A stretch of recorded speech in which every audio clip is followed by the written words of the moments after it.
All right, so welcome to this talk about Compose tooling. I think we're ready to get started, so let's kick it off. So I'll start things with a quick intro. My name is Ramona Harrison. I'm an Android developer at the New York Times. I've been there for about 5 years. And I'm really excited to be here at DroidCon New York. Because up until last year, New York was my home where I lived and worked, but I relocated to Mid-Coast, Maine last year, which is also a pretty special place. And for the last year, my team at the New York Times has been building a completely new app. And the timing was just right, because when we started building the app last summer, Jetpack Compose had just launched to version 1.0. So we felt pretty safe to take the plunge and jump in, and we've been lucky to be able to build 100% of our UI in this new app in Jetpack Compose so far. So it's really changed the way that I approach building features, and it's really making me fall in love again with building UI, because I feel like the friction to create something is just drastically reduced compared to developing in the Vue framework. And that's been helped in big part by Android Studio's tooling that supports Compose development. So in this talk, we're going to take a quick tour of the tooling that Android Studio has to offer. I'll show some live demos of how you can put it to work in your project. So we're going to do a survey of the existing Compose tooling. If you're already working in Compose, you've probably seen some of this stuff before, so it might be a review, but I'm hoping that you'll learn a few cool tips and tricks along the way to improve your productivity. I'm also going to talk about what tooling is new and coming down the pipeline, and I'm going to run through some live examples in a sample project to show you how the tooling can be applied. So let's kick things off. I'm going to run through these 5 broad categories of tooling. And just before we start, I'll mention that all of this is part of the UI tooling dependency. So if you're starting with a new Compose project in Android Studio, this is already going to be added for you. But if you're adding this into your existing project, you're going to need to have this dependency in your build.gradle in order to use these tools. And also, a lot of the stuff I'm going to be showing today is not available yet in the stable version of Android Studio. So for the most part it is, but if you want to use some of the fancy newer stuff like live edit and recomposition counts, you're going to want to be on a Canary build. So I'm going to be running all these demos today in Electric Eel, which is in the Canary channel. I don't know about you, but personally I'm terrified of eels. And I'm also terrified of using a Canary version of Android Studio during a live demo and having it bug out. So please wish me luck. All right, so our first topic, Compose Preview. So I'm going to jump over now to my sample project. And this is available on GitHub at the link here, and I'll include this again at the end of the slides. But the idea is that we're building a tile-based word game called Word Tool. So if any of you out there are puzzle nerds, this UI probably looks pretty familiar to you. It's basically a clone of Wordle, which is a fun little daily puzzle that's now published by the New York Times. And I'm going to use this project to run through some examples of Compose tooling in practice. This is not the real project that my team works on, it's just a fun one. But I think it has some good concepts for demonstrating how embracing these tools can help you write better code by enforcing some of those important Compose best practices just through using the tools alone. So stick around for some tool tips, and come see me afterwards if you want to talk shop about your Wordle strategy. All right, so I'm going to jump over to the demo now. So to start out, I'll just give a quick overview of the project. So this was created using the Android Studio template for a new Compose project. It's a pretty basic app. I've got a single main activity that I've got a screen living inside of. And then I have like a UI package that contains all of my composables. It also contains like my theme with my color and my typography and styles to support the look of the app. I also have a model package here that has some basic data classes to represent different states in the game. And I have a file with some sample data that I'll be using in the preview. So I'm going to start out our discussion with a little intro to Compose Preview if you haven't used it yet. So I'll jump here to my tile Composable. And just to put this piece of UI in context of the larger game, it represents one of those tiles within the screen that you could see a letter in. So you can see here that we've got our basic composable function definition. It's really just a function annotated with composable, and inside of it, it's emitting the UI that it's going to display. And most of that is actually defined down below in another composable that's being invoked called tile contents. So if you scroll down to the bottom, you can see that we have another composable here. This is for our preview. And this looks just like a normal composable, except it's annotated here with the preview annotation. And if I open up the split tab here on the right and just give it a moment to load, you can see that the composable is previewed here for me now. I can make changes to it and see the data update pretty quickly. Android Studio also provides some built-in live templates that make it easy to generate these functions. So you can just type prev and hit tab, and you'll get the body of a function to start adding another preview. So if I wanted to see what this tile is going to look like with a bunch of different states, I can go ahead and just type in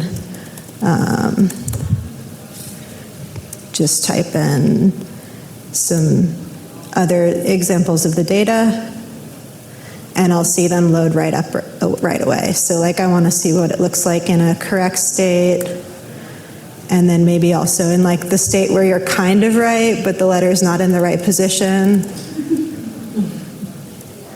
So I'll do a answer state kinda.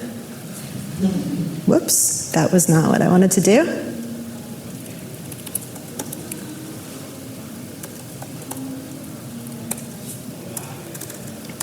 Whoops. All right, and you can see that it's pretty quick to load these new previews as I'm adding them in. Without even running my app yet to test it, I have a pretty good idea that this tile is going to look good, not just in the default state, but also at different states that could apply to it during app runtime. So the preview annotation also accepts parameters, and you can browse those parameters using the gutter tool right here. So you can configure exact hardware or display specs.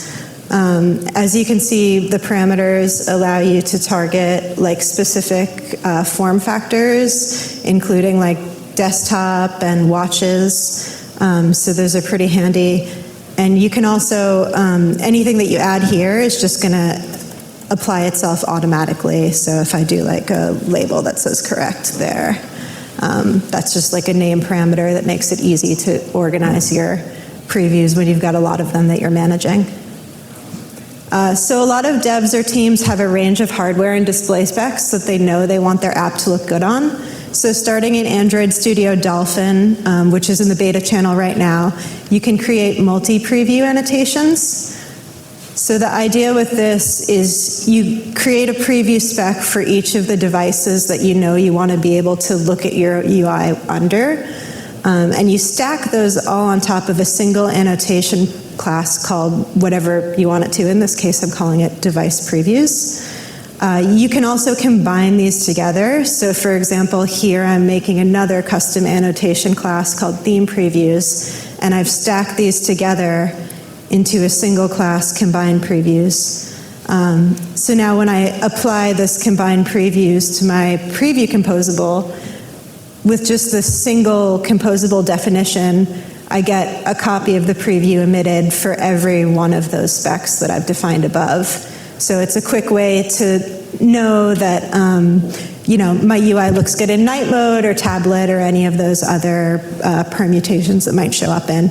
And you can use this in any file around your app. So if you define it in one place, it's reusable in any code that depends on that module. A few more bonus features about the Compose preview.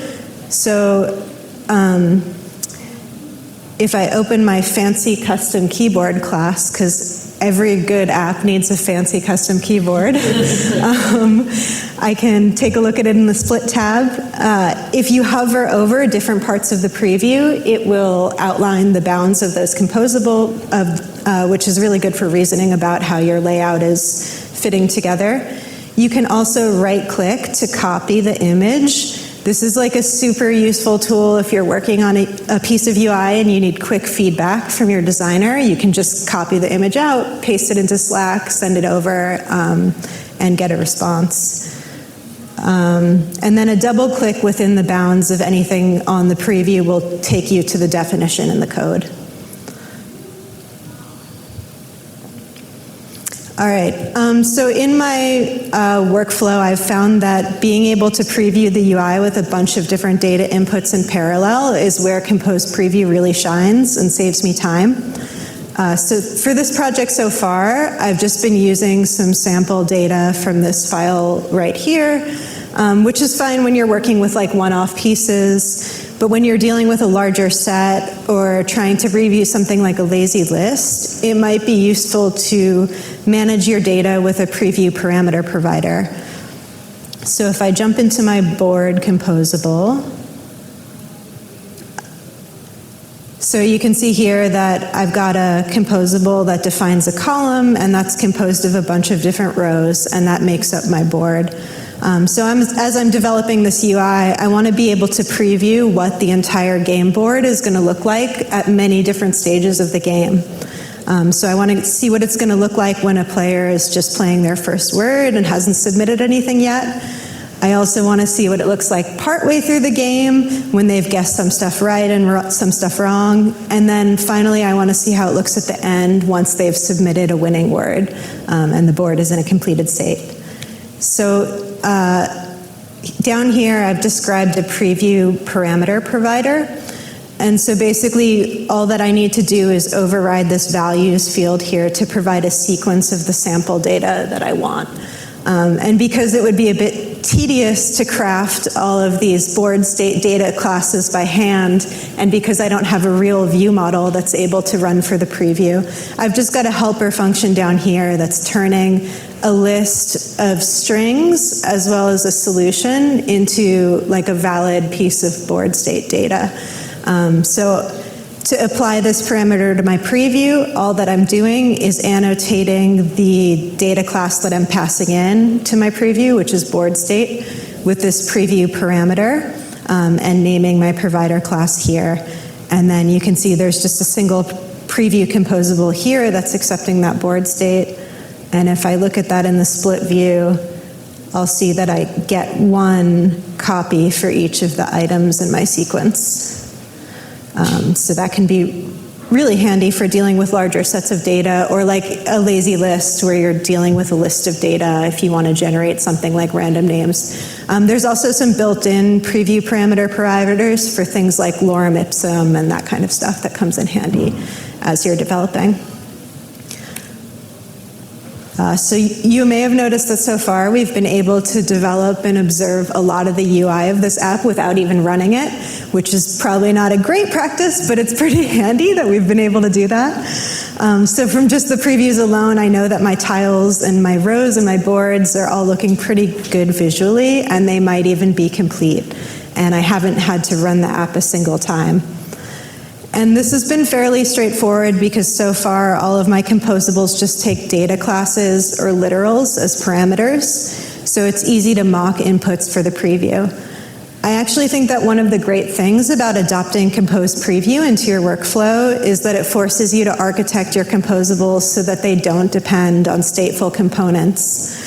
And this aligns with the larger guidelines of best practices when working in Jetpack Compose. So a nice side effect of building with the preview in mind is that it helps you enforce this best practice. So this is all well and good, but in a real app, I'm probably going to need to deal with statefulness somewhere, and it's pretty likely that at the screen level, I'm going to want to have something like a view model. If I try to preview a composable that depends on a view model, it seems useful to be able to do that because I want to know how my screen is going to look across a bunch of different device dimensions. But if I try to do it, Android Studio is going to give me this helpful error message telling me that I shouldn't be doing what I'm trying to do. So I'll offer a couple of tips you can follow to organize your code that can help you avoid these warnings if you want to work on your screen level composables using Jetpack, using Compose Preview. So the first tip is to create interfaces for your view model and then pass alternative or mock implementations to the Compose Preview. This is a great practice anyways because it improves testability of any kind of component that you're interacting with that view model with. So the second tip is just to read from view models higher up in your application. So once again, this is a good practice anyways. In fact, the Compose docs strongly urge against interacting with a view model in any composable lower than the screen level. And there's a couple of different reasons for that. Like, one is that doing so couples your composable with the view model, so it makes it less reusable and harder to test and preview. But it also means that there's no clear single source of truth for what manages that view model instance. So if you pass the view model around to multiple composables that might be calling functions on it or modifying its state, it becomes very hard to debug. So this is another case where this tip aligns really nicely with best practices that apply to all Compose development, and the preview just really helps enforce it for you if you build towards making your code previewable. All right, so on to our second tool, Live Edit. So this is going to be a really quick one. Live Edit's still an experimental feature. It was introduced in Electric Eel, which is available now in the Canary channel. But to start it off, I'm going to talk about Live Edit of literals. This is a feature that was available starting in Arctic Fox, so it's something that's already fairly stable that you can use today. So I will jump over to the demo again. And we're going to open back up that keyboard class. And you can see here that there's a live edit of literals turned on right now. So that should be running by default in the latest versions of Android Studio. And when this is on, this feature lets you make live changes to constant literals. So that means anything in your composable that's an int, string, boolean, color, DP, that kind of thing, any changes to these will be immediately applied to your running device. So if I go ahead and run the app on an emulator, so like if I really wanted to shake up the user experience a little, maybe I'll like just move some keys around on the keyboard. They're gonna like that. So yeah, you can see that you can make changes like that and it applies super quickly to any, like it can be an emulator or a running device, either one. If you want to know what fields are modifiable with Live Edit of literals, you can select this option here to enable literal decorations. And if you do that, you're just going to see a box highlighter on anything that is eligible to be changed without a recompile. So I can see like all of the supported literals here. There's also a more powerful version of Live Edit that's coming down the pipeline. So this is experimental in Android Studio Electric Eel. And if you want to try it out, you have to enable it in preferences. So you'll turn off Live Edit of literals and switch over to Live Edit. I haven't found this feature to be stable enough to use in my day development or even really demo, to be honest. But it does offer some promising features. So basically, instead of being limited to modifying just those literals, you can change anything within the body of the composable and see it reapply. So that's like adding rows and columns or shifting the layout around. Anything that you make a change to like the class hierarchy or the method signature, you're still going to need a recompile for. But this should speed up things quite a bit. So yeah, we're ready now to jump into Layout Inspector. So I'm going to jump over to the demo again. All right. So to use the layout inspector, you'll need to have your code running on a device or emulator.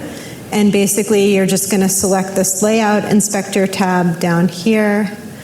If you've used the layout editor before for like the old view system, this is probably going to look pretty familiar to you. There's just a component tree here on the left, which is giving me a map of my components. You can also see here in the center, there's like a display with the bounds of the different composables highlighted. And then over here is an attributes panel. So if I drill into like one of my composables, I can see like this is the title, and I can take a look at attributes on it, like the styles or the font sizes. The layout inspector also has a new feature that's available in Android Studio Dolphin. So that is that you can analyze recompositions using the layout inspector. So just to review, what a recomposition is. So this is the process of calling your composables again when the inputs change. And when this happens, Compose only calls functions that might have changed based on their input, and it skips the rest. So there are a couple different types of issues that you can run into in your app if recompositions are happening at the wrong time. On the one hand, you could have excessive recompositions, so functions that are being called too often, and this can lead to like slow UI or other signs of poor performance like jank. And then on the other hand, if you have functions that are being skipped unintentionally, you might have changes that you're expecting to show up on your screen that don't. So this tool is pretty handy for drilling into those scenarios and trying to figure out what's going on. So to enable it, you just tap on the drop down here and select Show Recomposition Counts. And then I'll want to make sure that in the component tree I have the composables that I'm trying to track expanded. And so if I look at the player starting to interact with the board here, you can see that there's a count appearing. So like here, for example, this is my H tile, and it's recomposed once, which is what I would expect. Yeah, and then if like the final one in the row where I haven't typed anything yet has 0 recompositions. So this is good. It means my entire board's not recomposing every time I input something. And you can also see here in the right-hand column that there's a tally for skipped compositions.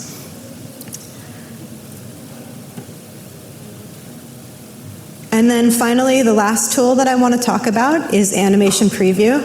I think this is a fun one because I both dread and love building animations. And this tool is something that can help you feel a little bit better about drilling into the like minute interactions and choreography of your animation.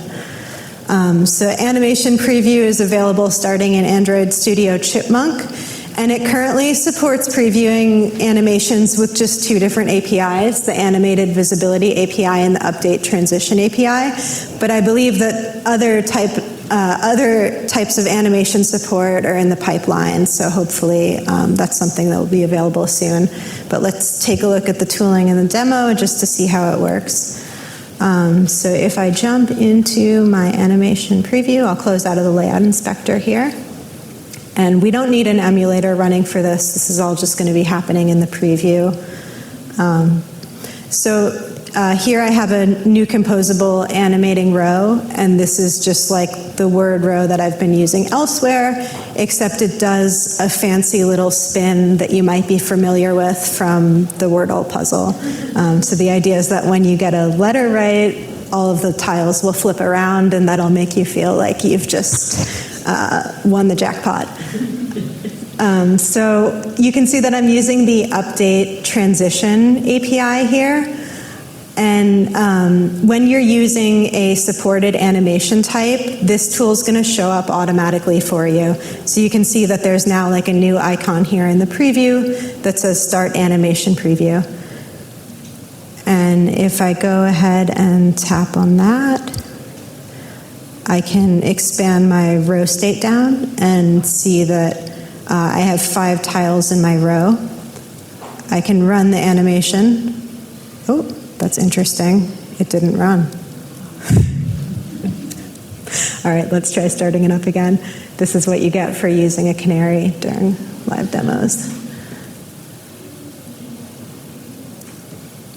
There we go. Yeah, so this doesn't look quite right? When you look at the real Wordle animation, there's a little delay between all of the tiles. So maybe I'll just jump in here to my transition spec and add a little delay based on like the index of the tile so that they all go a little after one another. So you can see that the animation preview automatically refreshes, and if I go ahead and run it now, my delay has been applied. You can also play around with things like the speed if you're really trying to drill into like where the animation is at. This is the speed that I like animations to run when I'm developing them. Like, it stresses me out if they're too fast. All right. So that brings us to the end of our Compose tooling topics. I hope that this has been like a useful survey for you of what's available out there for tooling. Maybe you learned a few tips and tricks to apply in your own workflow. But yeah, the project is available up here on GitHub, so feel free to pull it down and play around with some of these things. And yeah, enjoy the rest of the conference. Thanks.